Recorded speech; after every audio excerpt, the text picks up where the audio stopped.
For watching, don't forget to like, comment, share and subscribe only on Al Rahman Digital Channel.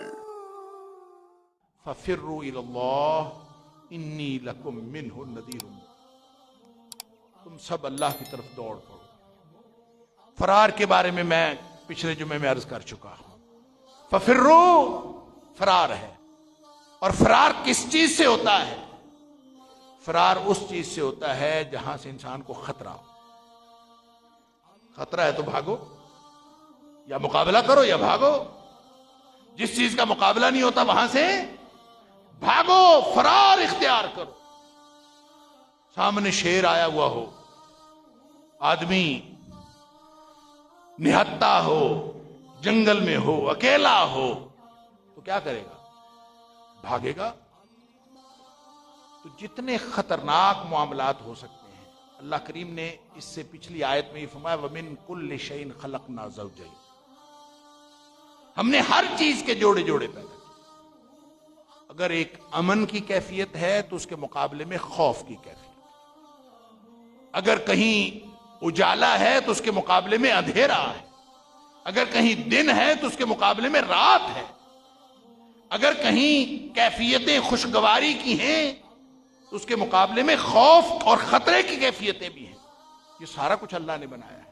لہذا جب انسان کو خطرے کی کیفیت ہوتی ہے، جب انسان کو مایوسی کی کیفیت ہوتی ہے، انسان امید کے بجائے مایوس ہو جاتا ہے، پریشان ہو جاتا ہے، دنیا کے سارے جتنے اس کے پاس وسائل ہوتے ہیں، جتنے اسباب ہوتے ہیں، وہ سارے اسباب استعمال کر چکا ہوتا ہے، اور اس کو سمجھ یہ آتی ہے کہ میرے تو دکھوں کا مداوا اس دنیا میں ہے ہی کوئی۔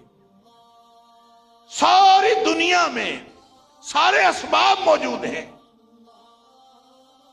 لیکن میرے دکھوں کا مداوا کرنا۔ اللہ، اقبال نے اس کو کہا ہے کائنات کا ہولناک سکوت۔ یہ کائنات کی ایک ہولناک خاموشی ہے۔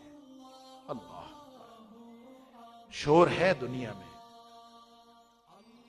لیکن مظلوم کی آہ سننے والا کوئی نہیں۔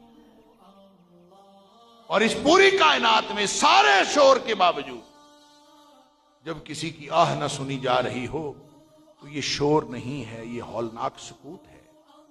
یہ تو بہت ہی خوفناک قسم کی خاموشی ہے، جس میں کسی مظلوم کی آہ نہ سنی جائے، مظلوم کی داد رسی کرنے والا کوئی نہ ہو، اس کی بات سننے والا کوئی نہ ہو، اور شور اتنا ہو کہ کان پڑی آواز سنائی نہ دیتی ہو، تو اس کا مطلب ہے کہ یہ کائنات اصل میں شور میں ڈوبی ہوئی نہیں ہے، یہ ہولناک سکوت میں ڈوبی ہے۔ اور اقبال کہتا ہے کہ یہ کائنات کا ہولناک سکوت ہے، اور پھر وہ اس ہولناک سکوت میں وہ دعا کو ڈیفائن کرتا ہے۔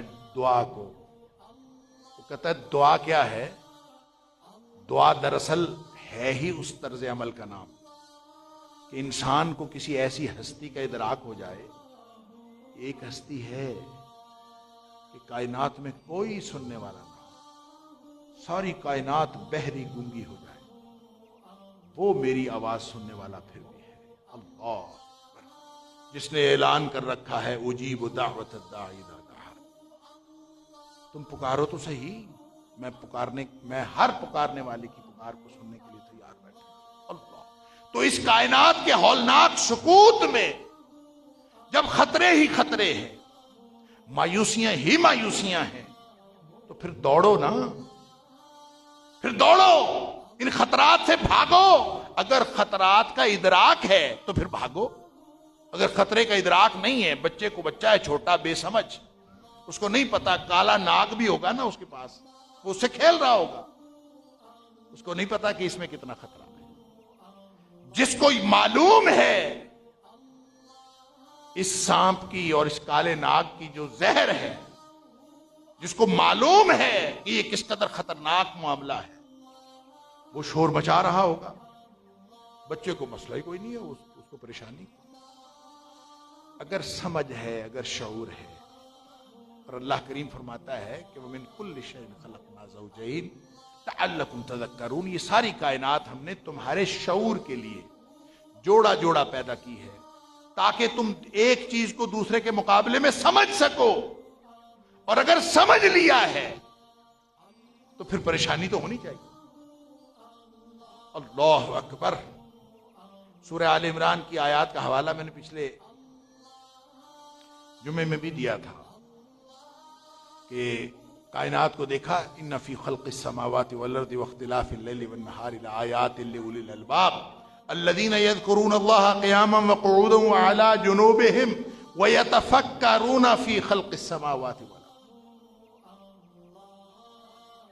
زمین و آسمان کی پیدائش، رات دن کا آنا جانا، اس میں عقل والوں کے لیے نشانیاں ہیں۔ عقل والے کون ہیں؟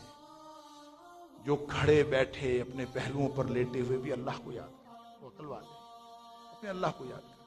کیوں؟ اس لیے کہ زخموں کا، دکھوں کا مداوا کرنے والا اور کوئی ہے نہیں، تو وہ صرف اللہ کو یاد کرتے، پھر ان کو پوری کائنات سمجھ آ جاتی۔ وہ سائنسدان ہیں تو ان کو جلدی سمجھ آ جاتی، وہ سائنسدان نہیں بھی ہیں تو وہ کائنات کے اس فینومینا کو دیکھتے ہیں، ان کو سمجھ آ جاتی اس کائنات کی کہ اللہ نے بے مقصد پیدا نہیں کیا، اور یہ کائنات با مقصد پیدا کی ہے، اس نے امتحان کے لیے پیدا کیا ہے، امتحان تو پھر اس نے لینا ہے، اور جو امتحان میں کامیاب ہوگا وہ جنت میں جائے گا، جو امتحان میں ناکام ہوگا وہ جہنم میں جائے گا۔ تو فوراً زبان سے کیا دعا نکلتی ہے؟ ربنا ما خلقت ھذا باطلا سبحانک فقنا عذاب النار۔ اللہ یہ تو نے جہان باطل پیدا نہیں کیا، فضول پیدا نہیں کیا، تو پاک ہے، تو ہمیں آگ کے عذاب سے بچا۔